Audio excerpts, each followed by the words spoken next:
BTC बिसायख'थिया जोबोद माने गोनांथार जोंनि बिटिसि ओनसोलनि रायजो राजाफोरनि थाखाय बे खालि राजखान्थि दोलो एबा हानजानिल' साननो गोनां बाथ्रा नङा रायजो राजानि थाखायनो साननो गोनां बाथ्रा जों माबायदि सरकार मोनगोन सोर पार्टिया माबायदि मावगोन जोंनि सोर बिजाथिखौ हरोब्ला मोजां जागोन बे बाथ्राफोरखौ रायजो राजाया दा गावबा गाव साननानै लानांगौ आरो बे मथे रायजो राजाया गावनि लुबैनाय हास्थायनाय बायदि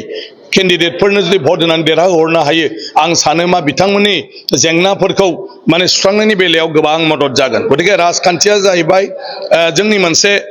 प्रक्रिया माने मा होनो खान्थि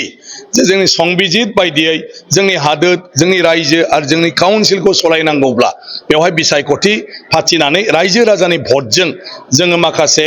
माने थान्दै बासिनाय जायो आरो बे थान्दैफोरनोसो रायजो सलायनायनि दायित्वखौ होनाय जायो आरो बिसोरसो रायजो सलायगोन ओंखायनो जायफ्रा बिटिसि इलेक्सनाव देरहालांगोन बे बिथांमोनासो बिटिसिनि चिफ जागोन बिथांमोनासो बिटिसिनि इएम जागोन आरो बिथांमोनासो बिटिसिनि एमसिएलए जागोन खालि बिथांमोनाल' अधिकार दं बे बिटिसिआव सरकारि भाबै मा बिखान्थि लायो मा